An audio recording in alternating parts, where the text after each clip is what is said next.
Japan, a nation steeped in centuries of history and tradition, boasts a captivating narrative spanning millennia. From its ancient origins as a land of hunter-gatherers to its transformation into a global economic powerhouse, Japan's journey is a testament to resilience, innovation, and cultural richness. The archipelago's history is a vibrant tapestry woven with threads of imperial dynasties, powerful shogunates, samurai warriors, and profound artistic achievements.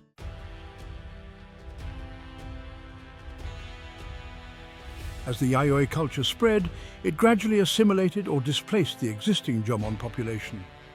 The Yayoi period laid the foundation for the emergence of a more unified Japan. Small independent communities coalesced into larger political entities, eventually giving rise to powerful clans and kingdoms.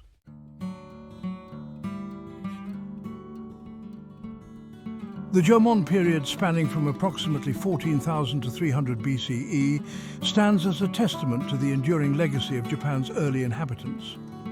Named for the distinctive cord-marked pottery excavated from archaeological sites, the Jōmon people were hunter-gatherers who thrived in a harmonious relationship with nature.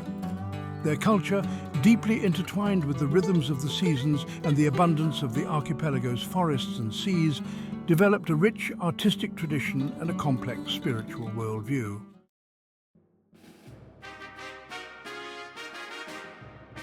Around 300 BCE, a new chapter began in the story of Japan with the arrival of the Yayoi people. Migrating from mainland Asia, they brought with them revolutionary technologies and cultural practices that would forever alter the trajectory of Japanese society. The Yayoi people, named after the district in Tokyo where their distinctive pottery was first discovered, introduced wet rice agriculture, ironworking and bronze casting to the archipelago. These innovations led to a dramatic shift from a hunter-gatherer lifestyle to one based on settled agriculture, profoundly impacting social structures, population density and cultural practices.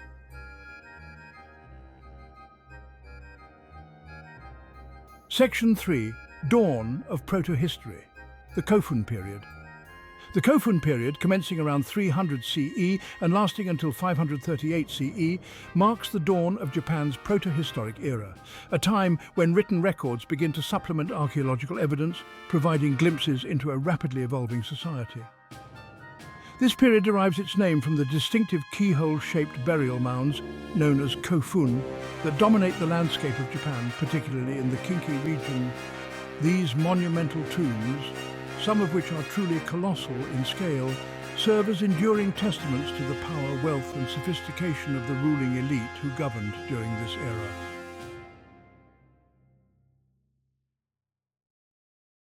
Section 1. The Rise of the Yamato clan. As the Kofun period unfolded, a powerful clan emerged in the fertile plains of southwestern Japan, destined to shape the destiny of the archipelago, the Yamato clan. Through a combination of military prowess, strategic alliances, and a unifying narrative rooted in divine ancestry, the Yamato clan gradually rose to prominence, establishing a dynasty that would endure for centuries. Their ascendancy marked a pivotal transition from a fragmented landscape of competing clans and chiefdoms towards a more unified and centralized Japanese state.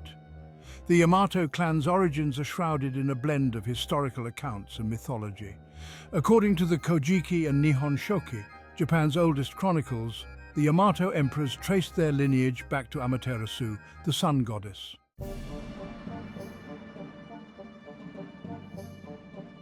Section 2. The Kofun period, Tombs of Power and Prestige. The Kofun period, named after the distinctive keyhole-shaped burial mounds that dot the Japanese landscape, offers a tangible glimpse into the grandeur and social dynamics of this era. These monumental tombs, some stretching over 400 meters in length, served as elaborate final resting places for the elite, showcasing the power and prestige of the ruling class.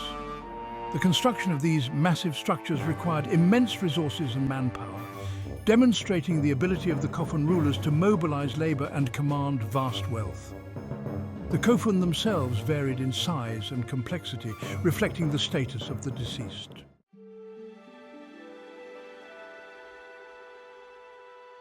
The late Kofun period witnessed a profound cultural and political transformation with the introduction of Buddhism from the Korean kingdom of Baekje in the 6th century CE. This new religion, with its emphasis on compassion, enlightenment, and the pursuit of nirvana, offered a stark contrast to the native Shinto beliefs, which revolved around the veneration of nature spirits and ancestral deities. Buddhism's arrival sparked a period of intellectual and spiritual ferment, as the Japanese grappled with these new ideas and their implications for their existing beliefs and practices. The Yamato court, initially divided on the acceptance of Buddhism, eventually embraced the new religion, recognizing its potential for enhancing their authority and fostering social harmony.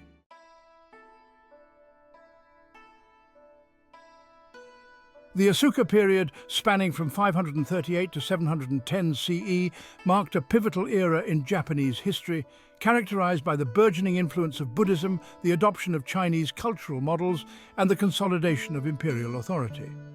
Named after the Asuka region, where the imperial court established a series of capitals, this period witnessed a flourishing of art, architecture, and literature, reflecting the profound impact of continental influences on Japanese society. The introduction of Buddhism from the Korean kingdom of Baekje in 538 CE had a transformative effect on Japanese culture and spirituality.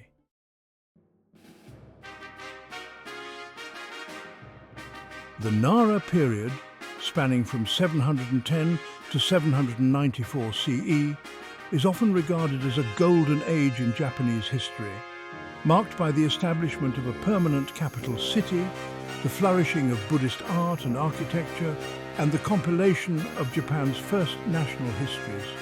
Named after the city of Nara, which served as the imperial capital during this era, this period witnessed a consolidation of imperial authority, a vibrant court culture, and the emergence of a distinctive Japanese aesthetic that blended native traditions with continental influences.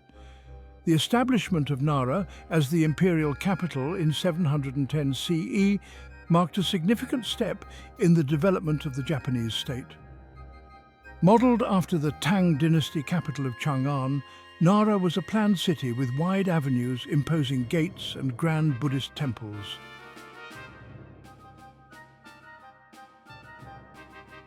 Section 3. The Heian period, refinement, aristocracy, and shifting power. The Heian period, spanning from 794 to 1185 CE, marked a distinct era in Japanese history characterized by the refinement of courtly culture, the rise of powerful aristocratic families, and a gradual shift in power away from the imperial court. This period, named after the new capital city of Heiankyo, which is present-day Kyoto, witnessed a flowering of literature, poetry, and the arts, as the aristocracy cultivated a world of aesthetic sensitivity and subtle social nuances. The relocation of the capital to Heian-kyo in 794 CE was prompted in part by a desire to escape the growing influence of the Buddhist clergy in Nara.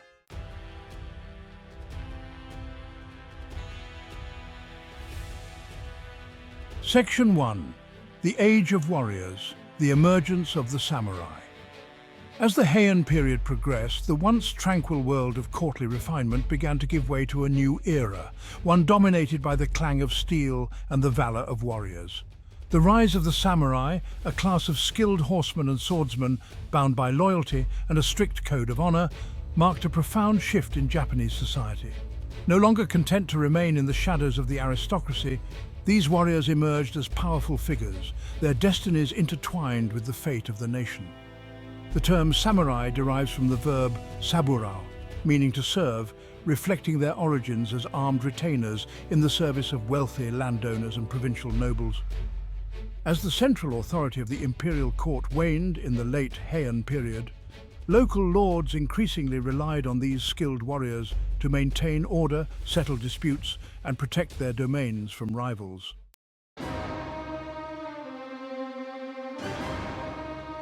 Section 2. The Rise of the Minamoto clan and the Kamakura shogunate. The late Heian period witnessed a series of power struggles and civil conflicts that culminated in the Genpei War from 1180 to 1185.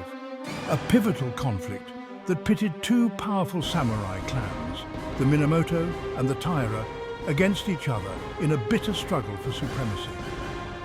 The Minamoto clan, led by the brilliant strategist Minamoto no Yoritomo, emerged victorious, marking the beginning of a new era in Japanese history, the age of samurai rule.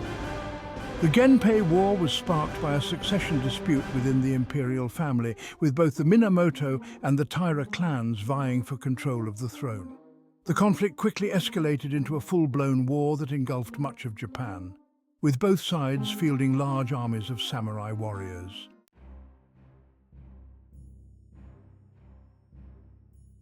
The Kamakura shogunate, founded on the principles of samurai rule and a decentralized system of governance, faced its greatest test in the mid-13th century with the arrival of a formidable foe, the Mongol Empire. Led by Kublai Khan, grandson of Genghis Khan, the Mongols had swept across Asia, conquering vast territories and establishing a reputation for military prowess and ruthlessness. Japan, isolated on its archipelago, had long been spared from such external threats, but the Mongols' ambitions knew no bounds. In 1274, a Mongol fleet dispatched from Korea landed on the island of Tsushima, marking the beginning of the first Mongol invasion of Japan.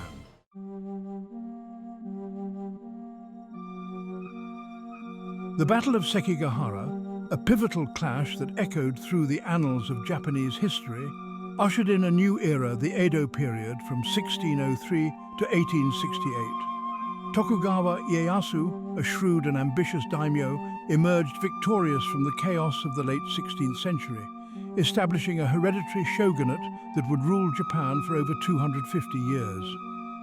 The Edo period, named after the shogunate's capital city, present-day Tokyo, marked a stark contrast to the preceding centuries of turmoil and warfare, becoming an era of unprecedented peace, stability, and cultural flourishing. Ieyasu, having witnessed the pitfalls of his predecessors, implemented a series of policies designed to consolidate his power and prevent future uprisings. He established a strict social hierarchy known as the Tokugawa Bakufu, with the samurai class at the top, followed by farmers, artisans, and merchants. This rigid system, while limiting social mobility, ensured a degree of order and stability.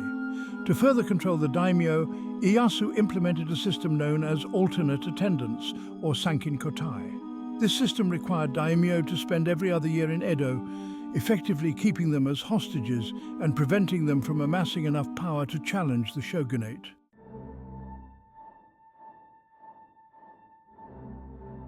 The Edo period, despite its outward stability, was not immune to the forces of change that were sweeping the globe. By the 19th century, the once invincible Tokugawa shogunate found itself grappling with a confluence of internal and external pressures that would ultimately lead to its downfall. Economic woes, social unrest, and the arrival of Western powers eager to pry open Japan's closed doors set the stage for a period of upheaval and transformation. The shogunate's rigid social hierarchy, while effective in maintaining order for centuries, began to stifle innovation and economic growth. The samurai class, once the backbone of the Tokugawa regime, found themselves increasingly indebted to merchants, undermining their social standing and creating resentment. The peasantry, burdened by heavy taxes and frequent crop failures, grew increasingly restless. The arrival of Commodore Matthew Perry of the United States Navy in 1853, with his formidable black ships steaming into Edo Bay, shattered Japan's centuries of isolation.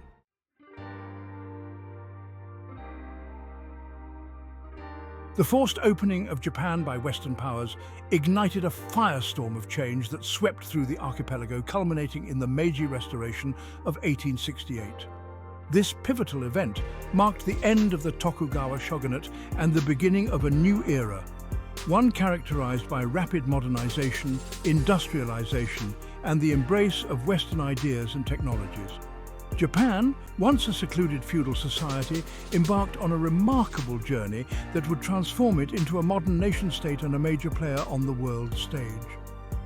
The Meiji Restoration was driven by a coalition of young samurai and court nobles who sought to restore the emperor to his rightful place as the head of state and to modernize Japan along Western lines.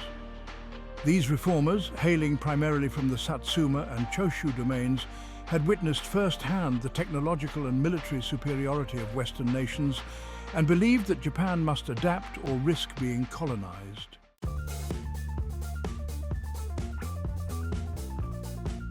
The Meiji Restoration unleashed a torrent of change that swept through every facet of Japanese society. The newly empowered government, determined to transform Japan into a modern nation-state capable of standing shoulder to shoulder with the Western powers, embarked on an ambitious program of industrialization, military expansion and social reform. Factories sprouted up across the land. Railways snaked their way through once isolated regions, and the traditional rhythms of life gave way to the relentless pace of modernity. Japan's rapid industrialization was fueled by a combination of government investment, foreign capital, and the entrepreneurial spirit of its people.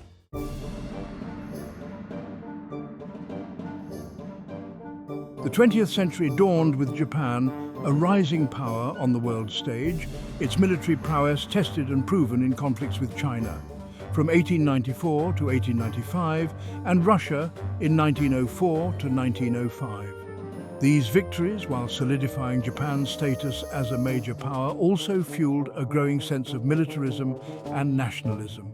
Japan, emboldened by its successes and driven by a desire for resources and recognition, embarked on a path of territorial expansion that would ultimately lead to its involvement in World War II. Japan's invasion of Manchuria in 1931 and its subsequent expansion into China in 1937 marked a turning point towards militarism and aggression. Driven by a complex mix of economic ambitions, strategic concerns, and a belief in their own racial superiority, Japan's leaders embarked on a brutal campaign of conquest, committing atrocities that would forever stain their nation's conscience.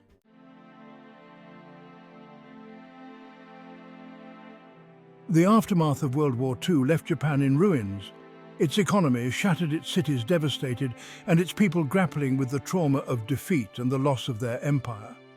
Yet from the ashes of war, a new Japan would emerge, one transformed by the lessons of the past and determined to forge a new path as a peaceful and prosperous nation. The Allied occupation of Japan, led by the United States, oversaw a process of demilitarization, democratization, and economic reconstruction. A new constitution, adopted in 1947, renounced war as a sovereign right and enshrined the principles of democracy, human rights, and the rule of law. Japan, once ruled by emperors and shoguns, embarked on a new chapter as a constitutional monarchy, with the emperor as a symbol of the state and the people as the source of sovereignty.